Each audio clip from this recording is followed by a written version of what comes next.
Hello everybody and welcome to VHS Showdown, the show where we take you back through the 80s into some old VHS classics. This week we had the year of 1983 and it was Alan's choice to pick. It certainly was. Absolute classic. National Lampoon's Vacation. Man, that is classic. Why did you pick it, Al? It's a classic.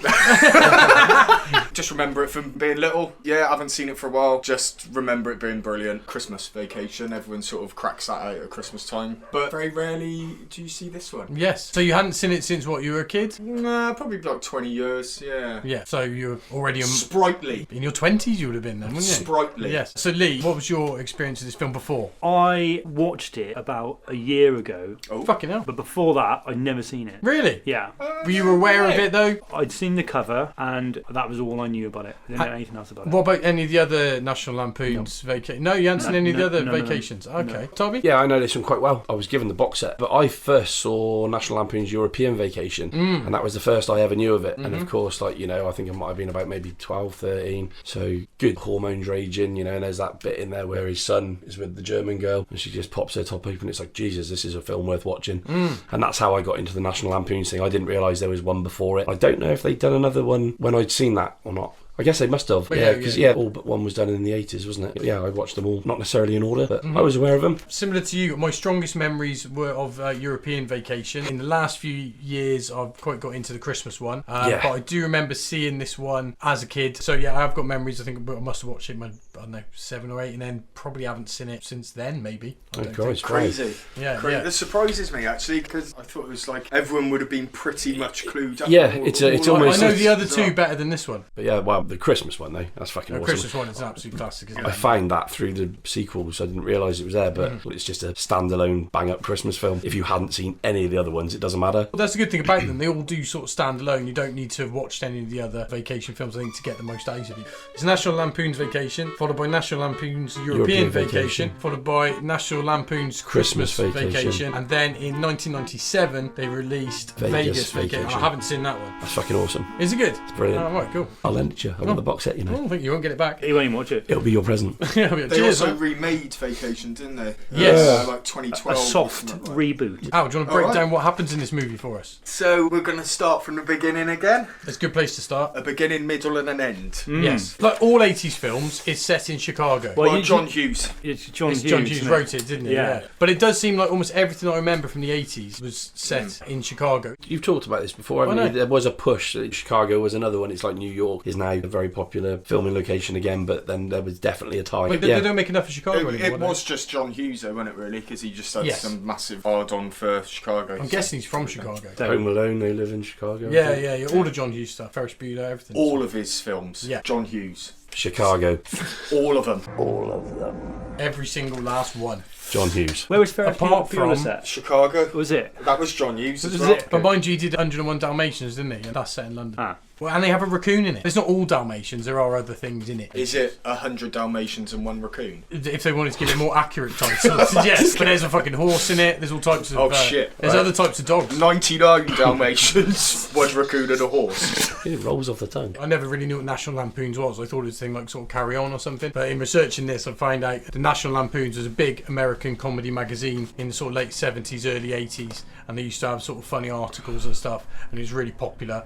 And then they decided to make a movie. And this movie was based off an article written by John Hughes, which appeared in that magazine called Vacation 58, which was about him and his family going to Disney World. Did you know that National Lampoon was like a split-off magazine from the Harvard Lampoon, which was founded in 1876? Fucking hell. It's like one of the oldest publications in the world that's still going, and their very first issue was a single sheet of paper that was nailed to a tree outside Harvard. Wow. That is a fact. I mean, You've dug in the crates for that one, haven't you? You like that? That is dust on pretty it. good. Yeah. That is pretty Well, the damn most good. famous National Lampoon cover, which I do recognise, is that picture of a dog with a gun to its head. And it says, buy this magazine or we shoot the dog. So anyway, this was their first foray into film. Wow. No, Animal House. Yeah, Oh did shit! Animal Yeah, House, yeah. Of course it was Animal House. The director for It's this Harold is Ramis. Harold Ramis, Yes. Egon Yeah, from yeah. Ghostbusters, which is amazing. But he co-wrote Animal House. He did, and he directed Caddyshack. Yeah. Which I don't think was a National Lampoon's Caddyshack. What a fine web of amazing films, all Yes, like yeah. entangled together. Intertwined with like, Chevy Chase in there. Yeah, all the Saturday Night Live lot, really, isn't it? I suppose. Yes. Yeah. I will say before we actually open the scene, it's the postcards opening.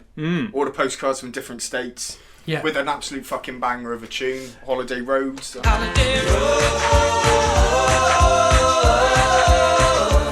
Yeah. Who's it by, Holiday Road? It's by one of the people. Lindsay Buckingham. Yes. It's one of the people from Fleetwood Mac. Oh, is it? It's a great track. But It's it was fucking written for the film, and it was like it? yeah, and It didn't do very well though. To start with, Yeah. 86 in the chart. Admittedly, 86 isn't very high, but I think for a while it was. Are you very high? You're pretty high now, aren't you? Are you 86 high? 86 high and 14 Dalmatians. Anyway, so yeah, if you hear that tune, you know what you're watching. My missus is singing it all the fucking time. Well, after watching this or before? Yeah, well, we watched it like a year ago, and before it, she was singing it loads, and after it, she was singing it loads, and it just died down, and now we've just watched it again. It's like, fuck. Anyway, to the beginning. So we start in Chicago, and it opens up with Chevy Chase's character, Clark.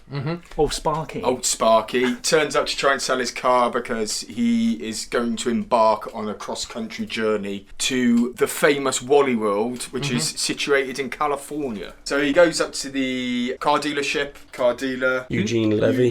Jim's Yeah. dad from American Pie. Yeah. He's like the joint most Jewish man in history. Larry David. Larry, no, I was thinking. Oh, well, Jeff Goldblum. Jeff Goldblum. Jeff Goldblum. Very Jewish man. Yes. Yes. Basically, they stitch him up straight away when he wants a new car. They stitch him up and they give him this like fucking green station wagon. And He's he an didn't easy want mark, though, isn't he? He's very much like Homer Simpson, isn't he? Yeah. It's Yeah. just they're so very sort of like just get shit on on any occasion. So he wanted the sport model, didn't have it.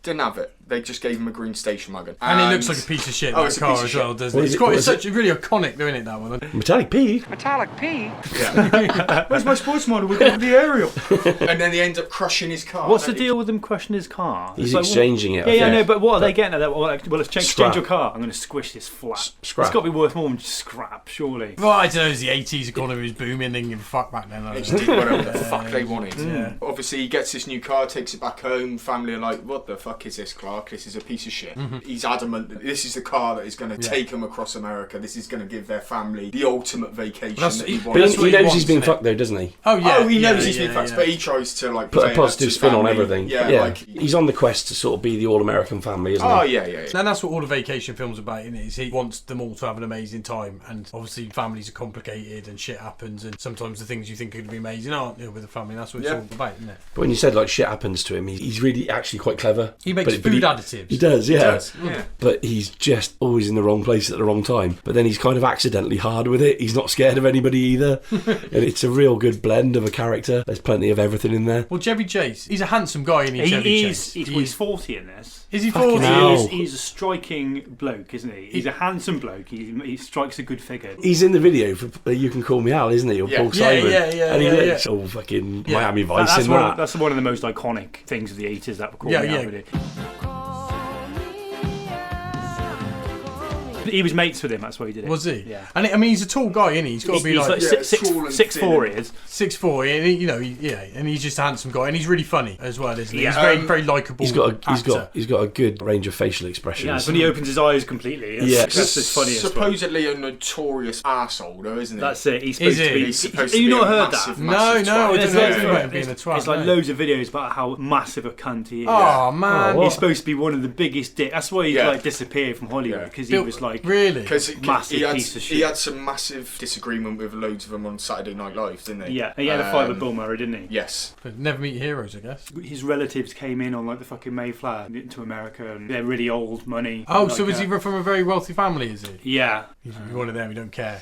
He don't give a 'Cause fuck. He's got loads of Yeah. money. Cornelius Crane Chase. He's the only cast member to be banned from Saturday Night Live because I think he hit someone on there. Oh, right, okay. Right, Because there was a load of shit with him in Community as well. When they were He said something racist. Yeah, Oh, Yeah. shit, did he get kicked off it or something? Dan Racism. Harmon wrote Community, didn't he? Dan Harmon from Rick and Morty. Oh, right, yeah. And I think him and Chevy Chase were having a big disagreement during the whole of the filming. And then I think at the season 3 rap party, Dan Harmon got up and just was saying how much he hates Chevy Chase and he wanted to get everyone to boo him and stuff. And Chevy Chase was really fucked off about that. It was in front of his wife and kids and everything as well. Well, you would be a You bit would be, fucked yeah. off, wouldn't you? But then the whole race thing happened and Dan Harmon weighed in, and it was actually Dan Harmon that got fired in the end from. Oh, was it? not Okay. him. Somebody addressing him in an interview about what they think about his reputation, about people hating him, and how it sort of spoiled his career. And he was like, "Well, there's not what I can do about it now, is there? It's all done." So Chevy's been a jerk. Are those unfounded cheap shots? I guess you'd have to ask them. I don't give a crap. I'm who I am, and I like who I am. I don't care. And it's part of me that I don't care. I've thought about that a lot, and I don't know what to tell you, man. I just don't care. Oh man, that's a real shame, because I thoroughly enjoy all of Chevy Chase's work. I think even his more modern stuff, he's a Hot Tub Time Machine, isn't he? So, I mean, despite that, in this film, he's very likeable and very funny. Yeah, I love all of his stuff. I'm shocked to hear what I've heard. Yeah. Are you? Yeah, I genuinely didn't know that about him. I mean, I can only name you like 4 things that I know that he's ever been in, to be honest. What, there's like this, Spies Like Us. Fletch. Oh, fuck. Fletch. Fuck, yes. Yeah, no, Fletch Lives. Fletch Lives, yeah. Three Amigos? Three Amigos. Oh, fuck me, there's loads. He's in a lot of classic there's fucking loads, Caddyshack, yeah. do you know what I mean? He's like... Stop chatting shit. Yeah, of course. He is like the most 80s face, I think. Yes. It's kind of like Him and Steve Gutenberg. So, yeah. But I think more him. And Michael J. Fox. Christopher Reeve, who would win in a Boyish fight charm. between... Christopher Reeve. Not these days, he wouldn't. I've been perfecting my impression of Christopher Reeve. Do you want to hear it? Oh, Christ. Is he dead? No, he is dead. He's been dead for fucking ages. Yeah, he is dead. Yeah, he is dead. Yeah, we've talked about this before. But he couldn't knock anyway, could he? Why are you joking about it? Bad people. Right. Chevy Chase was in a band called Leather Canary. He left because he said they were like some shit jazz band. But the band went on and they were Steely Dan. I'm a fool to do your dirty work. Oh yeah. Oh, really? No way. He's got a musical gift where he can go like pitch perfect. They say it's a genetic gift from his mum. Perfect pitch. Yeah, it's a talent. And also, he dodged the draft of Vietnam by saying he was a homosexual. Oh, what about? How old was Chevy Chase during Vietnam? Well, he's 40 in this, isn't he? Oh, So- fuck yeah, of course. But also, interestingly, Harold Ramis, the director, dodged Vietnam by taking methamphetamine before the drugs test. So yeah, directed by Egon Spengler himself, Harold Ramis, who had a very interesting film career, doing Caddyshack, did Groundhog Day. Did he do Did he do? Did he do Airheads? Maybe. Because he's got a cameo in it, hasn't he? He's a cameo. Yeah, I think he did actually. And Evolution he did as well. Winston's in Did he it. do Revolution? No, as he well? didn't do Evolution. No, that was Ivan that Reitman. was Ivan Reitman. But interestingly, Harold Ramis is in this as well. Right at the end, when Wally says something to one of the police officers, and off camera, the police officer says something, and it's clearly Egon Spengler. Oh, I didn't know it. We're all finished here, Mr. Wally. You want me to take him downtown and book him? Yeah, you can't mistake his voice. Yo! Yeah, it's just amazing to think they did Ghostbusters like a year after he directed Yeah, this. he's done some memorable shit. This looks, fashion-wise, considering it was only 3 years into the 80s, you can forgive like what he's wearing, like jeans and a polo t-shirt. Yeah. He's That's striking though, isn't he? He's fashionable. It's a But you timeless don't know- fashion. But you don't notice it, do you? Well, you do notice it. You I could guess, still otherwise. dress like that now though, couldn't Yeah, you? he's Exactly, that's the pretty point. dapper in this. He's a bit of a heartthrob, wasn't he? Yeah. You know, and like the poster. Obviously, the poster of it's Yes. really iconic. Yeah, it's And- fucking great. It's like, is it by the bloke who did Conan? Well, it's definitely a parody of Conan, Yeah. isn't it? That's what they're taking the mick of. Yeah, he did fantasy art, didn't he? This poster, I think I thought, well, maybe they're riffing off Evil Dead. Didn't realise it was Conan. Back to the story. So, yeah, he finally takes his car home, and then he shows the kids the route that he's planned out. On the computer. This is like Crazy. This is madness. John Hughes never used a computer before, I don't reckon. It's the sort of shit in the 80s you watch and be like, yeah, computers could do that. And I want to watch that You as a couldn't kid. do that now. So they all load up, and then obviously hit the road. We get the Ramones Blitzkrieg Bop playing. And their first stop along their way was St. Louis. That's not St. Louis. That's Missouri. Missouri. The Missouri. It's on the Mississippi Mississippi. River. The old miss. The old miss. The old miss. That's funny. Yeah, that's, yeah. that's the first time I laughed out loud. He's got good shit. You can see a lot of what Will Ferrell when he's in Anchorman and he's talking about the Santiago. Just fast. Yeah. He's just like Chevy Chase reminds me of that. Yeah. You see what I think he got a lot from that. Yeah. So they end up taking a wrong turn in anyway and head off into St. Louis. Want to ask directions, and they bump into what looks like a pimp. Yes. Yeah. He's got a big furry hat. He is like with a feather. stereotypical pimp, isn't he? A fantastic hat. They fucking dress well, them pimps in the 80s, didn't they? Let's be fair. They But looked. they had loads of money, didn't they? It was like did, cow. yeah. It was like cowhide, wasn't it? But okay, fluffy. Potentially. Yeah. He looked like the Mask. I mean, what he was wearing. He was a fucking zoot suit. It was a zoot suit. He looked very snazzy. You've got balls to wear a zoot suit. Anyway, so he asks this chap, a well-to-do chap, stood on a street corner in the middle of St. Louis with two, what I assume are prostitutes. Ladies of the night. Yes. And he asks him directions, and the guy swiftly tells him to fuck your old mama. Fuck your mama. Thank you very much. Fuck your old mama. Obviously, they try to get some more directions and bump into another group of people who end up stealing his hubcaps Yeah. whilst they're giving him directions, and they write honky lips Honky lips. honky lips on the side of his station wagon. That's the one scene that after years later Harold Ramis said it's the only scene in it that he's a bit like, oh, I probably could have handled that a bit different, because obviously it does play in some sort of nasty stereotypes. His quote was actually, "It's the most politically incorrect scene I've ever shot." Yeah. I mean, I thought it was funny. I mean, they're playing on him being a stupid, ignorant white man. Yeah. Yeah, exactly. And that's Yeah. the whole thing about it. I mean, the guy's giving him directions is freaking hilarious. Anyway, they all fall asleep in the bloody car. Clark's driving, falls asleep. Miraculously, they make it to a hotel. There's a few films that have borrowed that whole thing, though. You know, more recently, I think Harold and Kumar, and I think it's in License to Drive. Hotel Paradiso, whatever. Eddie The wakes up. motorbike. Oh, his motorbike. He's driving the motorbike. He wakes up on it. I think the whole falling asleep and getting somewhere by accident, probably among the first. Yeah, there's a funny scene. I did laugh at that bit. It was ridiculous, but he was got it. Nobody ever questions him. He's like, oh, yeah, let's go. Out we go. It's just, it's the way that he carries on as if, like, Yeah, it's it's intentional. fine, yeah. But they know. It's kind of like Yeah, they've given yeah, up yeah, on yeah. trying to tell him he's full of shit. Well, that's pretty much when 90% of the comedy from this comes is from Chevy Chase trying to pretend everything's fine. Yeah. Do you know what I mean? And that's what his character does. Did anybody else notice that woman yank that dog? Yes. Oh, yeah. Yeah, Oh, yeah, I wondered yeah. if that was a real dog or not. It was a real dog. It was Yeah. walking, you could see, but I don't know whether they had some sort of special harness for it. Yeah, maybe. That distributed the weight, but fuck me, she got some hair on that thing. Yeah. That looked like it hurt. I don't Stunt think dog. he cared in the 80s. Stunt dog. Could be. It was the one from The Thing, but he was in heavy makeup. Yeah. He did get more work after. He did. He did, yeah. Lovely. Yeah, they end up getting to the motel, and then him and his good lady obviously wanting a little bit of sexy time. His missus has her tits out in Like, the shower. And loads in this and film. it's like, wow, they're pretty good as well. Yeah. They're great. They are really, really She's a very great pair. attractive lady. Maybe it was because she did show a little bit of breast, but I think when I was younger, it gave me a rumble in my loins. Oh, good God. As a young boy. Oh, Well, Christ. you know, this is only probably the truth. Like, you know, it was Yeah. a quick flash, but they were decent, and They were. You don't get it anymore in films. You don't you get It's the like, boobs. completely on topic, but different thing altogether. Is there still a page 3? No, they got rid of it, haven't Did they? they? Is that a thing anymore? No, Like, just I'm pretty here's sure a they picture don't of a do it woman anymore. with her tits out. I haven't for the put sake of it. Well, I wouldn't read The Sun. So, But yeah. it's that time now. It's becoming like, fuck, was that ever a thing? Yeah, What a yeah, it's stupid mad, thing to isn't it? do. Well, a lot of 80s films just did have a set of boobs in. But Here's some tits. I remember watching it as a kid, you're like, whoo, boobs. And it was like, it was really exciting, wasn't it, when you saw a set of boobs in a film? You're like, it's naughty. I shouldn't see these.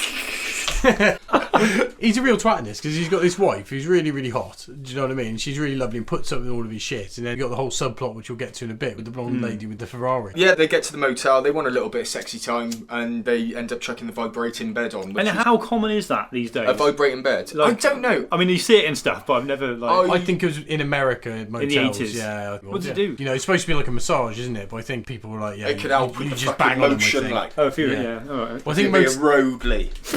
He's fucking gyrating at me when he was saying this is that. radio, not television. He's got no fucking shirt on because it's hot as well. horrible. Jigglypuff. Anyway, so next morning they're off again, and they head to Dodge City in Kansas, and they go to a sort of like Wild West themed bar, and ends up calling the bartender what Yellow Belly. Yeah, he's having a right go in and make his family yeah. laugh. Some classic cowboy insults. Yeah. Yeah. And then bartender, without hesitating, turns around with a shotgun and like shotgun blast towards Chevy Chase. He goes flying down. You know, they're blanks, but it's fucking fantastic. That did make me laugh out loud, that thing. She was so like out of nowhere. He just pulls a shotgun. Like, fucking hell, mate. When he asked for him for a drink afterwards, Yeah. and he's like, Pardon me, sir. and Audrey goes deaf from the gunshot. Then they hit the road again after that, don't they? On this road, though, this is where we first bump into blonde lady who was Christina Brinkley, driving a red Ferrari 308 GTS. Oh. For all of the car fanatics there. like. Yeah.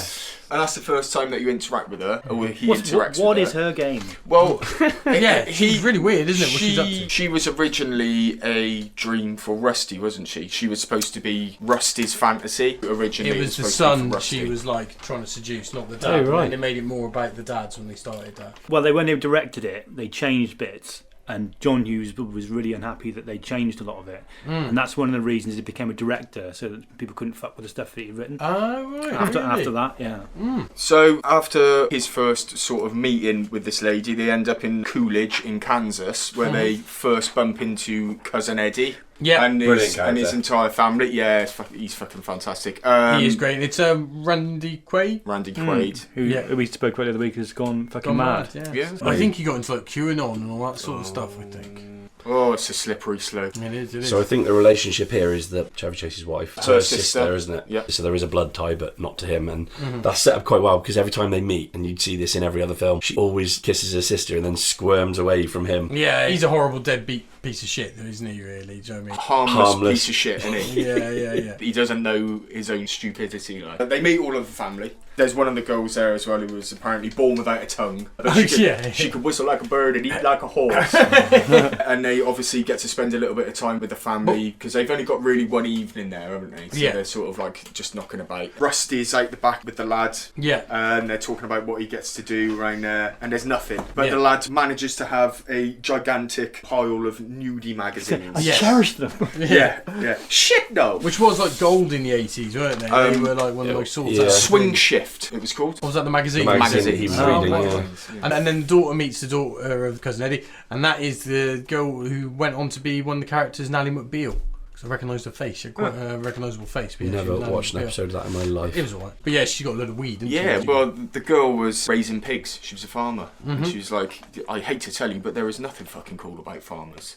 And then she picks up a big shoebox and it's just full of weed. And I don't feel like the weed plotline was utilised enough in this. Like, the kids had a doobie, and that was really it. Do you know what I mean? I think, Clark should have ended up getting stoned or something, or they should have ended up getting caught with the weed by the police. It felt like that could have been improved by a callback to that weed a bit more. I reckon there's a scene cut, I think. Yeah, I think even towards the end when she catches him in the swimming pool and Audrey's smoking the doob up on the balcony, and her brother makes a point of saying you don't even know how to inhale, so at no point during the film does anybody actually smoke a doob. I think they would try to stay just the right side of kids smoking drugs. Yeah, just whatever. So the whole weed aspect, they didn't need it. It's nobody's smoking it. It's gone. He's gone. Cousin Eddie also apparently taught his daughter how to French kiss as well, didn't he? Daddy says I'm the best at it. I mean, that's a funny line in there, but it's fucking like, oh. It's good though because I kind of like the reactions to a lot of the stuff as well because there's no like noticeable reaction to it. It's all very sort of like deadpan and people do stuff like that. When they do push it into like the getting pretty like close to the bone sort of stuff, they do handle it quite well. It's done kind of like in a you either get it or you don't. So as a kid, a lot of that stuff when you watch it kind of goes over your head. It's quite sort of soft anyway, isn't it? As in the like movie? Yeah, because I was worried Couple about of F-bombs. Yeah, I was worried about watching it again because I thought it would have aged real bad. I just remember it being a little bit more sort of risky or whatever. I think maybe European Vacation is a bit more risque, if I remember right. But it was actually pretty tame all the way through, really, wasn't it? So I suppose them not showing them smoke weed wouldn't really be out of a... Yeah, because it would have been kids smoking weed, so it would have been... but mind you, they did in Breakfast Club, didn't they? So they go to the farm. This is where you're introduced to Aunt Edna as well, who is still alive apparently, so she should have been dead a long time ago. And they are told that they've got to take Aunt Edna across country with them. So yeah, they set off then with the auntie. Yeah, and on their first stop with the auntie, they stop at a place just to have a little bit of a picnic. That's where Chevy Chase sees the woman in the red car again, where they're eating sandwiches at a picnic table. It's another fucking hilarious scene. That's it when he's doing weird shit with his sandwich. Yeah, it's the way and he opens. It's weird, man, because it's a ham sandwich. So, but he's like repeatedly doing it. But she's doing weird shit because when he spots her, there's like a guy in her car, a guy stood behind the car, and she's like drinking a beer, having a dance like, next to the car, just by a load of like truckers, and it's like, what the fuck is going on here? And then the whole bit of him doing the dance and all that was improvised as well, apparently. The flick of the sandwich, trying to make a fucking sandwich sexy, but that's funny. And he takes a big bite out of it, and then it turns out that the dog had pissed on the sandwich. Yeah, I could fucking taste that. Disgusting! Edna keeps eating them though. Yeah, she don't mind. That's There's a dog piss on there. That bread looked like it had been pissed on or something. It looked wet. You want pissy bread, yeah. Pissy bread. Oh, pissy bread. Oh my god. Yeah, so then we end up in South Fork, Colorado. And that's where they end up staying in like the wilderness in some like little tents and all this sort of stuff. But I like the scene when he's ringing the little bell as well to get the guy's attention. And the guy's eating the watermelon and just comes out and just like grabs it straight off him, but like doesn't say anything. And like Chevy Chase is still like like real slowly. He was quite good, that guy. The guy was wearing the most phenomenal hat. Oh, fucking hat watch. Hat watch. You wasted on that one earlier, and I was like, it's alright, he's going to have noticed that guy was wearing this hat. That was probably the better of the two hats, to be honest. It was a cow. You can have more than one hat on Hat Watch. Can you? He's normally got a very entertaining way of describing a hat, though. You've let him down. Yeah. I do apologise. That's why I was staring, because I thought he's going to say it in a minute. I don't want to ruin his joke for him. I think the best hat in Hat Watch so far has been Kurt Russell's in The Thing. The four corner. It's like a pilgrim's hat. Right then, a so Quaker hat. they leave the wilderness. Yes, like. so they start packing up the car in the morning to leave. The dog starts kicking off again, and Rusty has to go help Aunt Edna. And Clark gets hold of the dog, and he just ties him to the back of the car because he's obviously loading up the car with everything and just keep the dog there so he doesn't run away. And they load it all up, and then they're off on the road. And the next thing, he's getting pulled over by the police. And then there's this guy wearing like what I think are like a Spitfire pilot's pants, like State trooper. Troopers, that's it. They have the flary trousers. Anyway, Trouser so- watch. they are fancy pants. Oh, no. So he's pulled him over and he goes up to the window, and obviously there's a lead hanging from the back of the car. They go round the back and there was no dog there. So obviously the policeman was in tears, which I thought was quite funny as well. Yeah. He was quite threatening, wasn't he? But Chevy Chase was doing like his fake crying and all that sort of Yeah. shit. Massively So improvised that scene. it was really good. And apparently they were actually crying because they were both trying not to laugh. Yeah. And they were both on the edge of like corpsing the whole way through it, which you can kind of see when you watch it, but you can kind of like fake I'm about to laugh and I'm about to cry, can't you? Yeah. I found it seemed better when I watched it as a kid, and this time I thought there needed to be some blood. I know it's pretty grim. There was some fur or something about Or even like part of the collar like smoking or worn Yeah. away or something. Yeah, do you know what I mean? It mean? was too pristine. It was like the dog ain't coming out of that collar without making a hell of a mess. Do you know what I mean? I mean, it's a horrible thought when you think about what would have happened to that fucking dog, especially if there had to be nothing left on the fucking thing, you know what I mean? I think they could have inferred a bit more that the cop had been following them and watching it happen. The scene would have worked better. So after that with the policeman, they end up in Arizona and they have some gigantic car crash because there was a road closed sign that he missed because they were It's a looking hell at of a the map. crash as well. Yeah, isn't it is. Great It was crash, a good, wasn't it? You went good fucking practical flying. crash. You went 50 flying. feet, apparently. They took bets on it. It caused so much damage and was so bad, they then had to fuck a load of other cars. It wasn't supposed to be that bad, you know, because it like really fucked the front of it. Yeah. They then had to do that to a load of other They cars had so it like matched. 5, I think, in total. Because obviously that one that they drive off that's got like the wobbly wheels. Yeah. That's You know, brilliant. That was like That's a one-scene car. Yeah. This film affected sales of station wagons after that. It killed like the station wagon industry because everyone saw it as like a crap product. So yeah, they crashed and caused loads of damage. Everyone's a little bit injured. Edna's still in the back pissing and moaning. The woman who played Edna, something Coca, I think her name was, I can't remember her first name, but yeah, apparently she was quite reluctant to take the part because a bit of a kind of America's grandmother kind of character, and she had to be this kind of whinging old bag. Oh yeah, she didn't think she'd be so mean, did Yeah. she? So it's kind of good. You wouldn't take her seriously, but she has a good go. Yeah, she's alright. Who was the mum from Stop or Your Mum Will Shoot? Or the one from the Goonies would have been better. Someone like her. Oh, the little one. Yeah, she'd have been better. They need someone with a bit more venom, I thought. But she was alright. She did the job. Clark decides that he's going to try and walk to find the nearest garage. Doesn't say how long it takes him, but by the end of his journey, he's got his trousers round his head and he's like crawling through Nevada desert or whatever. That sums him up though, doesn't it? I mean, he wasn't like, oh, I've got to do this. He was like, I'm off. I'll find something in a minute. And You're in the wandered middle into of the you're in a desert. fucking desert, mate. He's eternally optimistic, isn't he? Yeah. Yeah. And somehow he just always gets out of it. Some Indians see him and call him an asshole. What an asshole. So he ends up at a garage, and just as he gets there, he sees his family who have happened to have been picked up by 2 Native Americans on horses. Well, I think there's a cut scene where they're discovered by a man with a camel on it or something. Well, these 2 nice Indians and a man on a camel called it to show to our daddy's back. So there was a scene they filmed with this guy on a camel, but the camel they got had been raised in LA and had only ever walked on tarmac and didn't know how to walk on sand, and so the footage was unusable. It's a fucking oversight, isn't it? It's fucking shit camel. Get me another camel. I mean, that's his job. Yeah, to walk sand on fucking walker. sand. Camel sandwalker. Caramel sandwalker. Caramel sandwalker. Is that what What a fucking you say? name. Is that Sounds like a fucking solo saxophone player. it's a move like? Do the caramel sandwalker.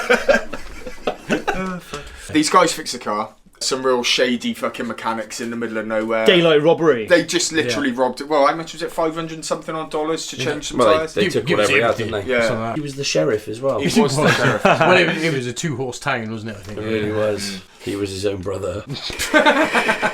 And the car's fucked. At this Oh, point. it's absolutely battered. There's like no front grille to it. Yeah, every wheel is on one key, and it's just absolute fucking disaster. a metaphor for the family as it continues on this journey. Yes, I feel. yeah. So whilst they're on the roads this time, they figure out that Edna has died. Oh yeah. It's a dead body. None Yeah. of the kids want to sit next to her. So Fair they enough. end up strapping her to the fucking roof. Yeah. And they take her to her son's house. Yeah. It's pissing down the rain. It's a time of rain. He's out. He's not there. He's is he? not there, and they tie her to a. No, they don't tie her to a chair. Ellen does say later, you left my mother tied to a chair. Right, there So you go. It does happen. She was tied to a chair with an umbrella just stuck above her head outside. So that would have been For a great her present. fucking son to find. Yeah. To find his Yeah. dead. Put a note up her sleeve. locked. I thought if you didn't tie her to the chair, you might assume she'd gone out because she's got an umbrella and she was locked out and waiting for him out in the cold and died of natural causes. That fucking rope is just like, well, exposure. Well, you're fucked now. This is the part of the film where the family are kind of realising that Clark's obsession with getting to Wally World is kind of bordering on madness now. This journey's broken him, really. It's his like Walter White moment in Breaking Bad, and he's gone now. In the original script as well, or I think they might have even filmed it and then didn't use it, you see her fingers moving, so she's not actually dead. Not really dead? No. Well, fucking hell. You had one job, Edna. The directors thought that actually it was Mina that she was tied up. If that was Christian Bale, he would have gone full on into that and died for the role. So they leave him there and then they head off. The family aren't too happy about this. Yeah, and obviously this is where it all starts to crumble in the car. This is when, like, saying it's no longer a vacation, it's a quest. I think you're all fucked in the head. This is fucking fantastic. I think they've been saving up all their fucks to use. Yeah. Loads come out in the last act of the film. You'll be whistling zippity-doo-dah out of your assholes. And it was like, Jesus, that's a bit like, that could be a bit dark. But it was very... They play it down very quick. It was good though, wasn't it? Because he's been so optimistic all the way through that he has like this one outburst and it contains the most profanities in the entire thing. Like, it's just all from him. Yeah, that's all he wants. He's a picturesque family holiday, isn't it? But his sort of drive to do that is what's fucked the whole thing up, really. Yeah. So they go to a new hotel, don't they? They go to another hotel, and obviously they've had an argument in the car. So Clark decides to don his white shoes that he got from cousin Eddie as a gift, and he goes down to the hotel bar to see if he could find a lady to talk with or keep him company for the evening. I think he had bigger plans than that, Alan. I think he was ace. Finger blasting by the dustbins. Yeah. He's a bit of an unredeemable He lets character. himself down a bit here. He does, doesn't he? He does. He's after some intercourse. He is. He is a cad. And obviously the ladies do not take his advances in this hotel bar. So he sits down on his own. But lo and behold, he turns around and then woman in the red Ferrari comes rolling up. Not in her car, she's walking. Fucking hell, drive through the bar. Drive into the bar. A very different film. And they sit and they chat and they end up spending an evening having a few drinks in the bar and then they go outside. She is a floozy. She knows he's a married man. Oh, She's absolutely. been chasing him around Yeah, America. absolutely. Yeah. Is she fucking stalking him? I don't know, she must be. Wow, there is something interesting that was in the original ending, and I'll tell you when we get to the end. Oh, well, okay. The way they bring it in, you're just kind of like, yeah, there she is again, and you just kind of forget. It's like, oh, what the fuck? How are you everywhere? Is it more sinister? Do you think she's some sort of omnipotent sort Some of... siren Murph. following him Well, across Bill America? was convinced that only he could see her. Yeah, well, that makes sense. Then, yes, like, she was a figment yes. of his imagination, his madness. That works. Yeah. That's quite good. Yeah, so they have a skinny dip. Well, she's like, oh, I thought you lived life on the edge or something, so they ended up skinny dipping in the pool. And she contractually said no boobies. Yes, No boobies in this. That's why you yes. don't see hers. She was pretty dreadful, wasn't she? She was. She had a bit of a weird face. She was obviously very attractive. And like She had like an supermodel. 80s model face. Yes, that's exactly what it was. 80s supermodel face. Right, she is naked. Yeah. He is in the pool with his boxer shorts. He took his box shorts off I think as well. he took everything off. He, no, had, no, he, had he his didn't, he yeah. had his socks on. That was it. What? I think he had the Chevy D out. Oh. Oh. Oh, someone's going to be rewatching this. I mean, I bet Chevy's packing. Do you reckon? Do you reckon? I would have thought so. Do you reckon it's yeah. long and thin like him? It's not too small, it's too thin, okay? My dick is too thin. He'd have wanted some sort of nude-coloured Speedos or something. When we talked about A Secret of My Success, there's a bit where, where they're in the pool, and his legs quite clearly open, and he's wearing like a pair of skin-coloured... He looks like a fucking action man. Yeah, he's got skin-coloured pads, Yeah. which is just bizarre. It's like, well, don't show us that shot if you're going to... You want to see Shaft or nothing? I want to see Michael J. Cox. Yeah, so they obviously end up in the pool, and there is a right to do because he jumps in and it's bloody cold. Oh, and he then screams to he wakes up the entire motel. Yeah. Well, she gives him from the balcony. She opens the door. He gives the most farcical explanation as to Yeah. he was in the pool because his back was hurting, and then he bumped into this stranger and scared him, which is why he actually screamed. Plausible. And She's she one looks. understanding wife, isn't she? Well, she gives him the death stare and turns her head, keeps the eyeballs locked, but turns her head. She means fucking business. He has a chat with his son because his son was there, and like the son's like, "Oh, do you think Mum's going to buy all this, the spiel that he's just given him?" But then he goes back in there, and she's like, "I'm sorry." So what the fuck? Yeah. Is that you lucky bastard? Yeah. and then then she ends up going for a skinny dip herself with him. Yes, and we do see boobs. Whopping them titties out. Yeah. She did release Yeah. her breasts Yes, she did. from their clasps. Yes, and they were fantastic. And then everybody comes out again, because I think again they're making noise. Did you notice, right, when Rusty and his sister came out? Who the smoking fuck a is Jimmy, that? So the woman, there's that one with, it's a bit weird, isn't it? Yeah. So that's because there was another scene that they cut out. She's a hooker, and Rusty's basically had his sexual awakening looking at those pornos. He basically bangs his hooker, and so there's a whole scene of that, but they cut it out. So that's who she is. That's why she's. Yeah, I did wonder who Yeah. the fuck was I that. think again, it was probably this thing of like, oh, he's a fucking kid, isn't it? It's quite problematic. It She looked- seemed funny on paper, and then when they looked at it, oh, that's a bit much. Is there a version of the film with that in it? Or you just read that it's... There is a different ending as well. And Chevy Chase says he has a video copy of the original edit, and I think that's the only copy that exists. So if you can get it off Chevy Chase, you could probably see it. No problem. They end up again on the road. They've finally made it across country, and now they are in Los Angeles, California. Yeah. The big LA. Yeah. The smoke. The closer they get, he starts getting all emotional. The whole family do, don't they? It's Yeah, really yeah. nice because a lot of them been poo-pooing this holiday. Yeah, It's nice and to as see soon them as all. they see it, they're all like, Yeah. "Ah." So like it's like the Wally World sign stretches over the roads, like the Disney World and all that sort of stuff. So they go through it, and the car park is completely empty, and they're like, "Fucking hell, the first one's here." I did love the excitement in this bit because it really captured when you ever go to a theme park, when you do drive into like Disney or Universal, it's like fucking yes! It's the most exciting feeling, especially as a kid. Terrible painted backdrop again. Yes. Yeah. They knocked this one up when they were doing the set for Enemy Mine. They might have borrowed the set. They end up having like a little chase towards the front. Slow front motion. Slow motion chase to Chariots of Fire. Yeah. That race, Chevy Chase properly bet Anthony Michael Hall that he couldn't beat him. Is that what he's faking losing? And All the facial reactions are actually real. There's a point in that race where Chevy Chase lets him get ahead a little bit, and then he drops back, and Chevy does his eyes, and then just like belts past him. It was interesting because Anthony Michael Hall, we haven't talked about him yet. No. For being in like Weird Science. he looks a lot older in Weird Science, and I was like, wait, Weird Science is 1985. It's only 2 years, and I'm not even sure if you talk months, it might be less. But I was like, fuck, he grew up a lot. And then I thought I'd look into it. They said that he was smack in the middle of going through puberty during filming of Vacation, and he grew 3 inches. In like 3 months. Doing the film, he's all different heights. Straight out. Interestingly, that whole sort of scene where they're running, it was like something stupid, like 50 degrees or something when they filmed that. It's just so goddamn hot! They all got like fucking sunstroke, and some of them had to go to the hospital. The whole film, it was like a baking summer in America. They filmed it over 3 months. And because they're in the car and travelling around, they all got like real fucking ill. I was trying to find out if the cast were in the car for every bit of footage.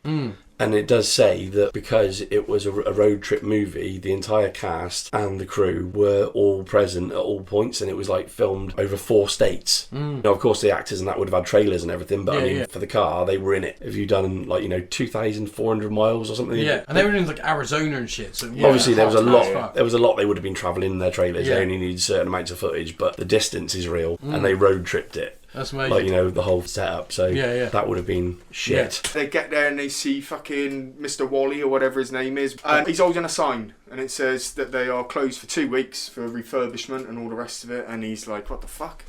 What the fuck? And then there's a button, he presses a button, and the moose just repeats exactly what is said on the board, and Chevy Chase just ends up fucking twatting this moose in the nose. Yeah, this is what finally breaks him, isn't it? Yeah, and he's devastated. Yeah. They go to a sporting goods store, which is close to Wally World, and then you see him go in, and then next scene, he's storming up to the information desk of Wally World. Kiosk. The kiosk, if you will, carrying a brown bag. You ever carried a brown bag out? Many. Many.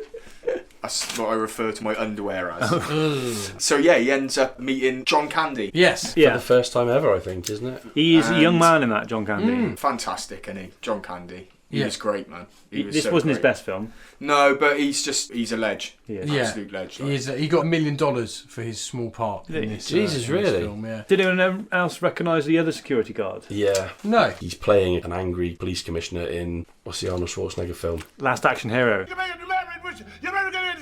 He's the police chief in Last Action Hero. Yeah, so he gets this guy on the floor and he takes John Candy into the theme park with a gun. He's quite over the top in this, John Candy, isn't he? The way he plays the security guard. He's great. It's a bit forgivable, I think, because he's dead. Fucking hell. No, I mean, like, so from my childhood, he was alive in a lot of good films, and I remember him so fondly that I forgive his kind of forced acting in this, but it is forced. He's got his big, thick black rims on, he's got his cheeks tucked in, he's like, I'm Craig, he's got this funny voice on. It was a character character he used to do in his stand-up, apparently. So originally there was a different ending to this film when they tested it with audiences. Yeah. The audiences hated it. The original ending was that he was there with some company executives, and instead of them taking him to the theme park, he made them sing and dance for him because he wanted entertainment. Oh, right, yeah. But then the police turned up and they were going to arrest them, but the girl with the Ferrari turns up, and she's the daughter of the Walt Disney guy, and that was the connection all along. She was going to go and see her dad. And she was on her way to Hollywood, which is why she was on the same way. That does make sense. Right, Yeah. So they got John Candy in because he was a bit of a name at the time, and they needed someone to like a star at the end to help sort of sell this new ending. So they got John Candy. Like they start off on a little carousel, and then they want to do something a little bit more sort of adrenaline filled. So they went on some The roller coasters. Screaming Mimi. Yeah, that's what my missus has got after a night of ploughing. Like. Chevy Chase is Cut that. Chevy Chase's face on all these rides is awesome. Chevy face. Yeah, he's put in the Chevy face. Yeah, but that roller coaster looks like it's been built on Roller Coaster Tycoon, the computer game. Yeah, it's like a classic roller Proper coaster. wooden 80s roller coaster. yeah. It's cool. They actually had to ride it like loads, and they all got real sick. That'd be doing brilliant. that as They well. looked like they had fun doing it. Like when Rusty was sat next to John Candy's character and he was like holding his mouth. I imagine it'd be quite difficult to act. Yeah, well, no, he parts, said so all it's of his just like- reactions are genuine. Yeah, Rusty's yeah. in that he was actually shitting himself. Oh, but what a fucking day of filming that is. Yeah, I bet. Just going on loads of roller coasters. I That'd be bet fucking- after like a few hours being on it, it would probably. Yeah, it'd be fucking cool though. Yeah, It'd be yeah, real cool. yeah. We do love a roller coaster. So, who the fuck is starting the rides? Yes, who is? Which is, probably throughout the entire film. That's Dangerous. Well, who's there to stop it? Yeah, no, I did think who's operating these can't be safe. I made a piece of shit. He's just kind of holding the gun and like looking around for most of That's these rides. that's what's funny is he's not just deadpanning, he's not just staring into nowhere. The one where he's on a ride that's kind of like got tentacles or whatever, he's in a carriage. He doesn't look like he's having fun at all. And his family do start having fun, and that's kind of like the nice bit. Is like his wife and kids do start actually enjoying themselves on some of the rides. Do you know what I mean? So I it's think like- they all do. yeah, John yeah. Candy does as well, doesn't he? Yeah. After I think like the third roller coaster. I completely forgot that he's only got a BB gun. He hasn't bought an actual gun. Yes, yeah. And he has this funny conversation, doesn't it, about the damage it could actually do. It could break the skin. Oh yeah. Could lodge under the skin and cause a very bad infection. And then as John Candy tries to escape, he shoots him point blank in the ass. And then rather than just run away because he's got no more BBs in there, he gets back in, and then he finds that he's actually loving the roller We coasters. shot you in the dick through the letterbox of our house, and you went fucking mad. Did it break the skin? It wouldn't break that thick trunk, would you? I don't Like an remember elephant this. foot. You were knocking on the door. We've been waiting for you, and we hid behind the door, and we just stuck the BB gun through a door and shot you in the dick. You were like, "You didn't shoot me in the dick. You shot me in the hand." You were pretending we hadn't shot you in the dick, so you didn't give us the satisfaction of saying we shot you in the dick. But you went fucking mad about it. Well, you would. Who does that? Yeah, I don't remember It's this. still in there, like. Yeah. Did it break the skin, Tom? I don't remember this. No. I imagine it ricocheted off like it hit some iron. An immovable object, like. Yeah. Do you wear it as a Jap's eye plug, like? Is it stuck? What a is shot. Is it just stuck in the eye and you have to take it out to piss? Like uncorking a fine wine, like. I mean, that is a fine tale. Okay, so the SWAT team and the police turn up. Yeah. SWAT team, everyone's outside, and Mr. Wally himself turns up in his limousine. And Clark gives him this big spiel about how he's come cross country and, like, The whole fucking SWAT team has been called out, and him and his wife and his kids are against a wall. Roy Wally turns up, and he's like, "Let me talk to you, Roy." Oh, and he just And then he walks off turns with it. around. Yeah. Let's go to the wall. Yeah. And then walks over and then puts his hands on Roy Wally. Yeah. Like the very guy whose park he's just stormed. And the SWAT team, while he's doing this, go and handcuff his wife and kids. Yeah. But Yeah. he's allowed to go for a little arm-in-arm chat. Yeah, I find that a bit weird. Some real police negligence going on. Yeah. there with this live gunman situation. Sort of thing. I mean, they do establish quite quickly it's only a BB gun. It's a plastic gun. Plastic gun! But like, don't go and handcuff the rest of the family if you're going to Yeah. let him go and put his arm around the park owner. So, what does Chevy Chase do? Just gives him a big spiel about how, have you got kids? Wouldn't you take them across country? Wouldn't you do exactly the same thing? Yeah, right. Yeah, sure, I would.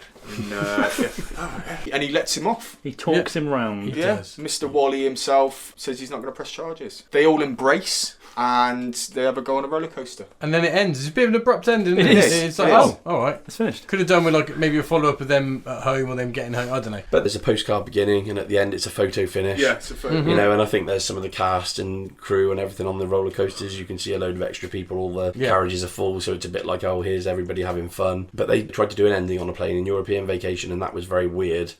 Clark crashes into the pilot in the cabin. Pilot sort of steers the plane down, and they bang into the Statue of Liberty and knock its torch. Yes. Yes, yeah, It's yeah, like yeah. when they do a little what happened afterwards, it's kind of a bit like, you know, Yeah. don't bother. Let's leave it on a good What note. more could they add to that tale though? Yeah, it was alright, it was done. Yeah. They made it, they had fun. He got his He got his- family's day out in Wally World, didn't he? Yeah. That's what he wanted throughout Yeah. the whole thing. So that is the whole film. So scores then. Well, do Al first because you picked it. Love the film, remember it real fondly as a kid and remember it watching it so many times growing up. I did fear that it might have aged badly, but actually I think it hasn't. It hasn't at all really. I think I find it as funny now as I did then, and obviously being older now, like there are certain things that you pick up a little bit more on. For me, I just love it, man. I love it. So 9.5. Oh, really? Wow. Oh, wow. I know that is quite a biased sort of score because I have such great memories of that film, and it's the best National Lampoon's film. You reckon?